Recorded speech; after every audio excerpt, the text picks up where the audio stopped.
সালমান ভাইয়ের আত্মহত্যার কারণ কে হতে পারে, ওনার মা না ওনার স্ত্রী? আপনি কি বলবেন এক কথায় বললে? হ্যাঁ, এক কথা বললে যে এটা হচ্ছে যে প্রথমেই তোমার সালমানের ফ্যামিলিগতভাবে তোমার আলোচনায় আসতে হবে, তাই না? যে সালমান কেন মেন্টাল আপসেট ছিল। আমি আমার অ্যাজ এ ফ্রেন্ড হোক কিংবা অ্যাজ এ দর্শক, অ্যাজ এ দর্শক হিসেবেই আমি বলি, মনে করো আপনি সরাসরি বলেন, আমরা ব্যাখ্যা শুনেছি। হ্যাঁ, কার ভূমিকা বেশি ছিল তার আত্মহত্যা করার পেছনে? সালমানের ওয়াইফ তো, ওরা তো মনে করো এরকম প্রেম দেখিনি। তোমাকে আমি আবার বললাম, সামিরা ভাবির কোনো দোষই ছিল না? আমি তো দেখতেছি না কোনো দোষ আপনার কাছে পরিপূর্ণ দোষ। এখন কার দোষ দেবো পরিপূর্ণ, তুমি বলো। এখন ঘটনা হচ্ছে যে আমার প্রথমে দোষ দেবো ওর মেন্টাল আপসেট থাকতো কেন, হোয়াট ইজ দ্য রিজন, কারণটা কি? তুমি তো বারবার জিজ্ঞেস করতে পারছো না, ওর ফ্যামিলিগত ব্যাপার। আমি যখন কো আর্টিস্ট, আমার নতুন বন্ধু, আমি তো বারবার জিজ্ঞেস করতে পারছি না। আপনি তাহলে একদম 100% মানে আপনার ও মেন্টালি পুরো আপসেট হয়ে গেছিল, একদম পুরো ফ্রাস্ট্রেটেড হয়ে গেছিল। আমি লাস্ট মোমেন্টে যখন শুটিং করছি, একসাথে থাকছি, দেখছি মানে অস্থির ছিল সবসময়, কোনো মানে স্থিরতা ছিল না। আপনি জনগণের কি বলবেন? আপনাকে যে ভুল বুঝে বা আপনাকে যে মনে করে, যে আপনার কি বলার আছে আপনি বলেন। এখন নিজেকে আপনি ক্লিয়ার করেন। আমি অল্প কথায়, হ্যাঁ অবশ্যই আপনাকে দর্শকের কাছে অল্প কথায় ক্লিয়ার করেন। এখন আমার কথা হচ্ছে, তুমি দুই বন্ধু, এত কাছের বন্ধু, আমি চলে গেলাম বাসায়, তুমি সুইসাইড করলে মারা গেলে, এখন আমি তো গিল্টি হতে পারি না। আমাকে তুমি জিজ্ঞেস করতে পারো কি হতে পারে, কিরকম ইয়ে হতে পারে। তুমি যেটা কোশ্চেন করলো আমাকে যে কি হতে পারে, আর এরকম হতে পারে মেন্টাল একটা ফ্রাস্ট্রেশন ছিল।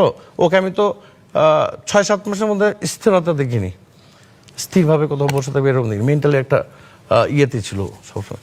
কেন মেন্টালি? আর সালমানের ভাই যেহেতু বললো, মা বললো যে এত সুপারস্টার অবস্থা থাকে, এত টাকা পয়সা, গাড়ি বাড়ি সব কিছু আছে, তারপর একটা ছেলে কেন সুইসাইড করবে? মেন্টালি আপসেট থাকলে কি হয় মানুষের? টোটালি মেন্টালি একটা আপসেট ছিল। আমি তো প্রথমেই বললাম, তোমার অনুষ্ঠানের শুরুতেই তুমি আমাকে বললা, আমি বললাম যে তুমি তখনকার আমলে শুধু ডন, সালমান, সামিরা ঘটনা, ওরা আমার বিষয়ে ঘেটে দেখো, এরকম হতে পারে, তাই না? আমরা আপনার টোটাল ইঙ্গিতটাই ওনার মার দিকে, সালমান শাহর মার দিকে আপনার টোটাল ইঙ্গিত। তাহলে একটু বলিনি, আমার বেশি খারাপ লাগতেছে। ও কিন্তু আমাকে বোন ডাকতো, সালমান আমাকে বোন ডাকতো। ফার্স্ট যখন গাড়িটা কিনেছিল আমাদের আম গাছের নিচে রেখে, যেটা 7 লাখ টাকা দিয়ে কিনেছে, আমি 1 নম্বরে মেকআপ করছি, ভাইয়া বললো যে আয়। আমি ভাইয়া কোথায়? তুই আয়। তো এরকম করে উঠায় নিয়ে এসে আমাকে পাখা 4টা উঠায় রাখছে। প্রথম আমাকে গাড়িতে বসায় বলল কেমন? তো আমি একটু, সবাই প্রোডাকশনের ছেলেটেলেরা তাকাচ্ছে, আমার একটু লজ্জা লাগতেছে। আমি বলছি ভাইয়া সুন্দর। কত টাকা? বলে 7 লাখ। তো তখন ছোট মানুষ, আমি 7 লাখ শুনে আসছি, 7 লাখ টাকা? বলে হ্যাঁ সুন্দর। হয়েছে, হ্যাঁ ভাইয়া সুন্দর।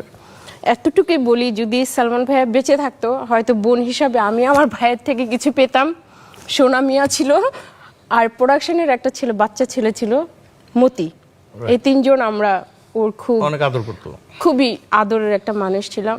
আর এটা ওরটা বেশি প্রকাশ হয়েছে, আমাদেরটা হয়তো কম প্রকাশ হয়েছে। বোন হিসাবে আমারটা সেভাবে প্রকাশ হয়নি।